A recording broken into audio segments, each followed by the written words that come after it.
Hello and welcome to Click, Brand and Beyond podcast. I'm Nisha Prakash. And I'm Anup Guru. At Click, Brand and Beyond, we break down marketing and brand building into easily digestible nuggets for business founders. We teach you how to use the latest technology and trends to grow your business. Let's get started.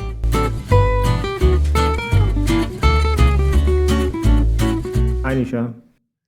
Hi, Anoop. Something about content marketing came up the other day. And I was being tongue in cheek, and I told the person who was talking about content marketing, and I said, I went to the movie theater recently and saw some good content. You don't go to the movie theater to watch content, you go to the movie theater to watch a movie, right? Right. And Which is the content anyway? yeah, that is a problem, right? This broad thing of content marketing is like saying animal kingdom or biology or astrology, Yeah, astrology. Okay. The thing is, it's about marketing, right? Without the right context, everything is content. And people say, I am a content marketer. And what do you do? I do content. What does that mean? Do you write ad copy? Do you write articles? Do you write movie scripts? Do you write YouTube scripts? Do you write something like posts for social media? And most of the times, people who call themselves content marketers tend to do social media posts. that What's is been true. your take on it? What's been your No, take on it? right. See, content is like a blanket term, and people who are just writing two lines of, Instagram caption, they also think they're doing content marketing. So you're absolutely right. The barrier of entry is so low that everything is content.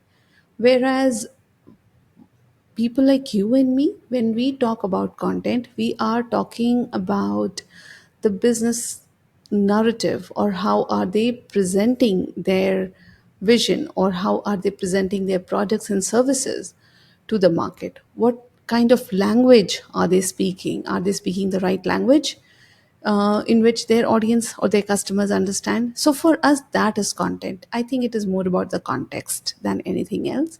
But I well, you started saying that you went to watch a movie and you said you told someone that you watched content, which is true, is it not?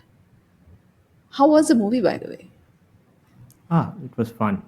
Forgettable after you get out of the theater, but it was a fun one. It was a Malayalam movie, so it's So did available it on the make the OTT. impact?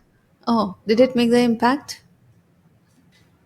No, there was no impact. It was entertaining. That's it, right? You went in, you got entertained, brilliant acting, brilliant direction, and all that. But then that's pretty much it.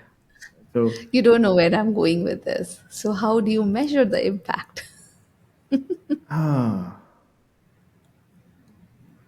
so there is a term in Hindi called paisa vasool, right? I paid X amount Okay. of money, and I think I got the value for that money because a Right. movie is supposed to entertain you, right? I mean, of course, there are social impact movies and all that, but this particular instance, I went because I wanted to be entertained. I wanted to leave my brain at my home and go there and just spend 2.5, 3 hours just having some fun. That was the That's good. objective. So Yeah, that's and how you measured the impact of that content, right? Having fun. absolutely. Paisa vasool. Good. And that was a context also, right? Because it's such a blanket term that people use to do a lot Yeah, of shady stuff under. They that is forget true. that measurement really lends credibility to what you're trying to do. And Absolutely agree on because this point. and because content marketing is described in such a way, thought process is there is a single metric, a single measure for everything. No, it's not true. That's why it's important to break it down. True. And if you think about it,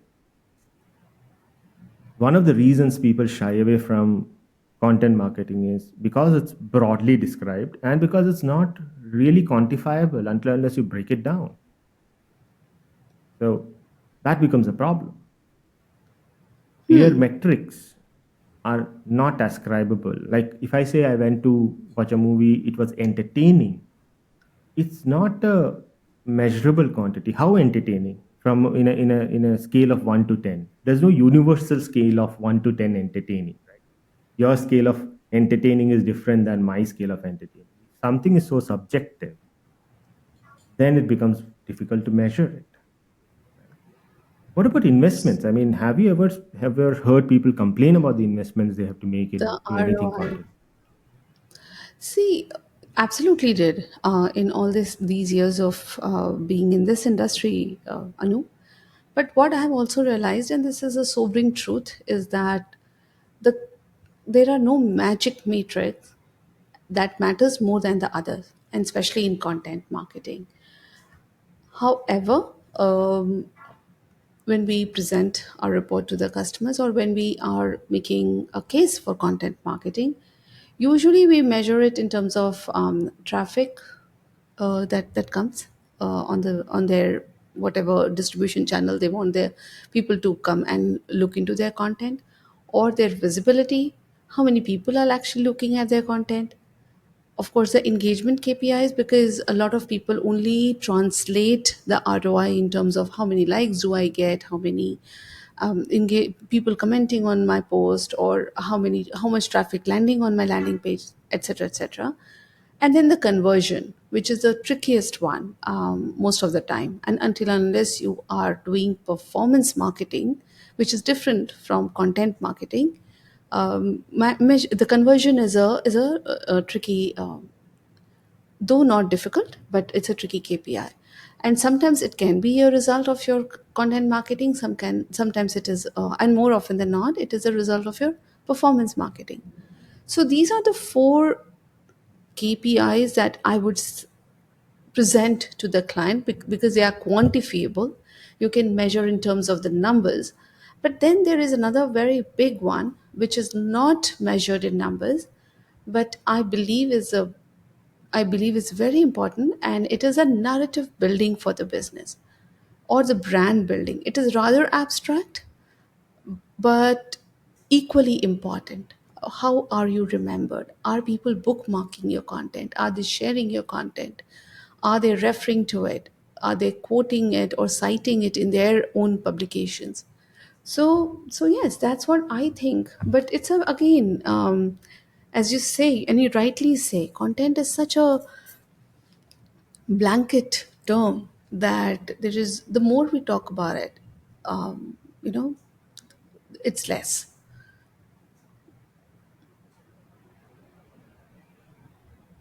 So I have my own thoughts on, investment, measurement, etc. Just like anything Hmm. else in marketing, you really need to put the strategy together, right? It has to be part of Right. strategy. If your clients are very early stage, or you sell Hmm. products and services where a lot of education is required before somebody comes and Yeah. buys it, right? For example, True. True. today's example I can give you is a lot of companies are there in AI development, right? So-called AI Hmm. agencies are there. Now, what do Right. they do? They are trying to integrate a lot of APIs, backend of the AI systems, make smart software for you that can do a lot of legwork, like be it chatbots that can sit on your website and answer questions and take care of the entire customer service problem that people face, right? It's a huge deal because you may have 100 people customer service team and it can be cut down to about 5 people because the chatbot is taking care of 95% of the stuff. But to build something like that is difficult. And people don't adopt technology that fast. So it's not just content marketing. Now, how does this company, which is doing AI software development or AI based software development, going to market themselves? The trouble Hmm. is, if you see the technology adoption curve, right, whereas enthusiasts, early adopters, etc., so 2.5% of enthusiasts, right, they will try everything out. Then you have something like 16% of 13.5% of early adopters, and early majority, late majority, and laggards. That's a very famous bell curve like shape. Look it up. So, what happens is only the enthusiasts are the ones who are going to seek out such solutions and play with it. The early majority or early adopters, the 13.5% of the crowd is the one which is a little cautious, but if you approach them, they are happy to test it out and they are willing to pay money. The others are not even Hmm. part of the equation right now. How do you reach these people? A lot of inbound, and the inbound marketing is a term that was coined by HubSpot, right? So a lot of people have to find you. How will they find you? Till you keep publishing, till you don't publish more and more stuff and get in front of them, they're not going to find you. So out of 100 people, first of all, 16 people are interested to even look at what you're trying to say. Out of the 16 people, maybe two people have the budget and the interest to invest in something like that. And maybe that one person is going to even talk to you, not necessarily convert, just talk to you. So you have a 1% lead generation potential when you're so early and new in a technology market. So if you talk to 1,000 people, right, maybe you will close two people. So it's difficult. So where am I coming to? Where does content play a role here? If your business is such that you have to educate a lot of people, attract a lot of attention, and regular sales channels will not work, you have to go the content way. You have to maybe produce videos or for YouTube. Maybe you have to write a lot of blog posts. Maybe you have to write a lot of social media posts. Blog posts also may not be discoverable because people are not searching for it. So it has to be part of your strategy, right? Okay, content is the way to go. Now, when you have determined that, how are you going to measure it? And again, as I said, content is can be published in multiple formats, and every platform, every format has its own unique metric, and that's what makes it so interesting. If it is, let us say, a YouTube, this thing, right, a video, then you can have how much of the video was watched by people, 50%, 30%, 90%. How much was the total watch time? Did all of them completely watch the video, or did they lose interest after the first 5 minutes, 10 minutes, or something like that? So you get those metrics. So number of people who watched, percentage watch, likes, comments, these are all engagement metrics. Right? Some people call them as vanity metrics also, but they're important. The second part of it, let us say you put social media posts. Now social media is not social anymore. It is just media. You publish, others consume. Very, very little engagement happens. So two things have to be measured, right? And this is part of the analytics every social media platform gives you. How many people saw your content? 100, 200,000, 10,000, million, whatever that number might be. What percentage of those people are the right demography? For example, if you publish a post on LinkedIn, there is analytics behind which tells you whether it's the right demography or wrong demography. I mean, is it 18 to 20-year-old who are looking at it, or are they 35 to 45-year-olds? Because the decision makers might be a little older, right? So you have to skew your content towards the people who are going to make decisions. So the metrics are available, but the metrics are available per type of content, per platform. Problem is when you treat content marketing as this big block that needs to be done. No, it does not need to be done. Does it make sense for your business model, for the stage of the product adoption curve? How much education is required? How mature is the client in terms of understanding of what you sell? How mature is the market? How many competitors are there? And what all has been done previously? So all these things factors have to be taken into account before you even decide that content is the right way to go. And then you look at the tactical part of it. What type of content? Should I do video, audio, text? Which platforms? Where am I more likely to be discovered? After all this is done is when you start making content. And of course, because we are in a platform centric world today, all platforms give you good analytics. So I'm not worried about the analytics as such. But what metrics drive business forward? So, how do you connect somebody's consumption of content with business results? That is where things break down. And that is where this entire discussion about should I invest this money into content marketing or not comes into play. Because for a business person, it's not about how many cute videos can you produce. It's about how much sales can I do? How much revenue can I earn? So, as a marketer, my job is to connect that business outcome, work backwards with the metrics that the platforms give me.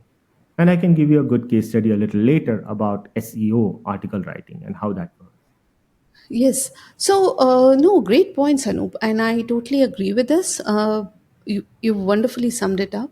There's just one thing that I would like to add to this is actually two things.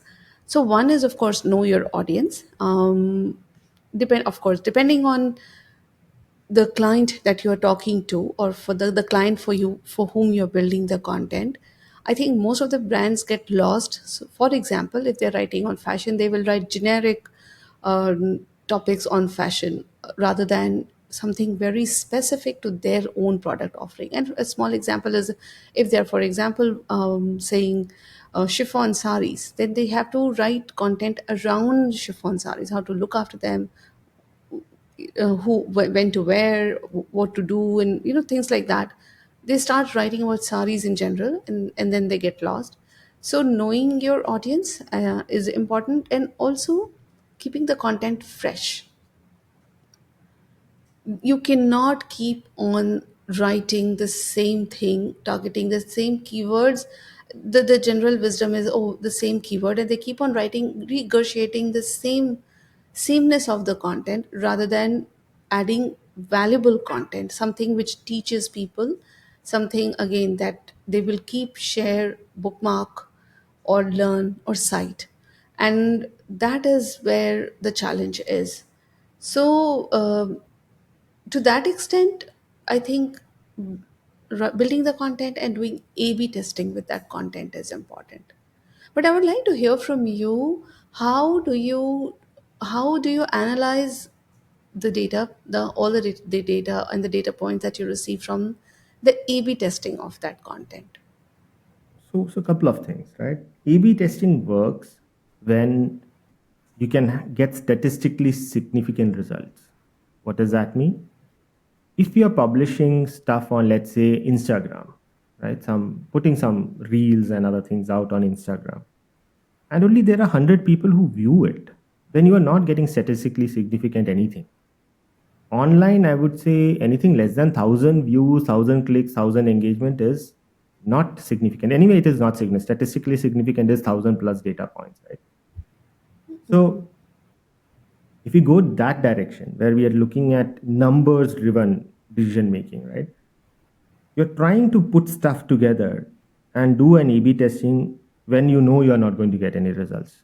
Right? What would be better in that sense is put together some posts, some reels, etc., and then put some money behind it and make that an ad and see what the engagement is. Because if 1,000, 2,000, 10,000 people click that, some purchase happens, etc., you know what you're doing is right. So there are two versions of the same video. Video version one, let us say, has natural background. You're in a garden and something is happening. Video number two has an artificial background, which is in a shot in a studio or something, and there's some write up and some wall is there. Let us say, right? So you just want to see which background attracts more attention, and you put a little bit of money, some dollars behind it, and run that ad. Run it for a week, maybe, right? And both of them get 5,000 or 10,000 views, not clicks necessarily, but views. And now you analyze, okay, which one got views from the right demography, the natural one, background one, or the artificial background one. Yes, you're testing one variable at a time. You can also do something called as a multivariate test, where let us say the person who was on the reel, it changes, right? You have two different people, two different models, two different anchors on the reel. Then you are trying to test uh, the person as well as the background. So you need to have four different ads. Why four different ads? The same person in two different setup and the second person in two different setups. Now you have four different ads that are running. You can complicate it further and further and further, but doing these things one variable at a time makes a little more sense than trying to do multivariate analysis, because it gets more and more complex to do the analysis on that. Now, but people are scared of doing this Yeah. because it all seems experimental. And is it expensive? I think it's expensive as well. They're losing time, they're losing, they're paying, or they're just the smaller businesses who are tight on a budget. Do you think they can afford to do this? See, it's not very expensive. The maximum cost is the agency and the creation cost, right? In the sense, True, you true. want to do a video shoot in a very nice location with nice actors and models, etc. then you need to spend money to get those assets made. But the ad itself is not very costly. Like in India, you can get started as low as 100 rupees. It's just $1 or something, $1.20 or something per day. Right? Right, It's right. not, the cost is not significantly high, but the fact is, are you even willing to spend the money to create these assets? If you are not even, I mean, if the budgets are so tight that you cannot even invest, then what are you even doing with content marketing? If you're that That early is stage, referrals hmm, are better, right? true. Direct advertising is better. So Yeah. the purpose of content marketing gets lost, right? The purpose of Hmm. content marketing is to build that expertise and authority in the customer's mind. In the customer's mind. Absolutely. The problem is the confusion of business model with content marketing. If your business, and I kind of narrated a few things you have to consider before even you enter content marketing, right? People say it's a great way of building a brand. No, it's not a great way of building a brand. It's a great way of establishing expertise. People will remember your name and associate it with certain expertise. Let us say you are somebody who teaches maths on YouTube. And there are a lot of people who do that. And you won't believe all of these channels are faceless. The person is not there. Nobody knows how they look. And these channels have millions of followers. So if you are somebody who teaches mathematics on YouTube, what is going to happen? People will remember your style. People will remember your channel name, for example, right? But that does not mean you are a brand. Hmm. That just That's means you true. are an expert at this and you're recognized, you're positioned well. So, content marketing has a very, very specific purpose. Don't confuse brand building with content marketing. It may be one of the things you do, but the way the content is created is very different from brand building versus for From the brand. authority, Yes. yeah, Yes. establishment. And that is where most of the businesses don't differentiate, or perhaps do not know how to differentiate. For them, building a brand and building an authority becomes one and the same thing. And that's when they lose out, or that's when they do not get the desired results, because they're not setting the goals with the right intention. And then everything seems like a failure. So there's a wonderful point. But the only thing that I would like to add is that, optimize. That is really important. We can't really stress enough on optimizing the material for the search engines. I mean, how are they getting discovered? How is that content getting discovered? Is it just the keywords, or is it more than that? I think it is that requires a lot of attention, and continuously refining the narratives, and continuously refining the story based on the data and the insights that they get is equally important. I think all measures start backwards, how much revenue, right? But then you have to also give it enough time. So that is one point which we did not talk about is content marketing is like preparing a very nice meal. It takes time, it takes effort, it takes a lot of attention, right? So you cannot True. rush the meal. It's not ready to eat. This is cooked Yeah. specifically for you, for your business, for your appetite, right? So it takes 6 months to a year. In case of Yes. SEO, people say 7 to 8 months. Don't even expect anything to happen, right? Article writing. Right. So everything has its own timeline. So if you're not ready for that type of investment, if you're not ready for that type of commitment, please don't get into it. Number one. Number two, just to wrap up what we discussed so far, understand your business model, understand strategically how content marketing fits into that. Don't do it because it's fashionable. Point two, attach a metric to every type of content, every type of platform that you want to measure. And vanity metrics are fine because they move the needle forward in terms of are you reaching the right people or not. Nisha, your closing points. No, I think you've summed it up, Anoop, but I would just like to add one final thing, which is hire professionals to produce quality content, and it will be worth their investment, because they know what they are doing, they have the expertise, they have the understanding, and most importantly, they have the flair. It adds to the personality of the content, it adds to the personality of your storytelling, and I think it is important to get it done professionally. Saves time also. Absolutely. The time versus money equation, you want to save time always. Business loves speed. If you're not moving fast enough, you will stagnate. With that note, I think content marketing is great when done right.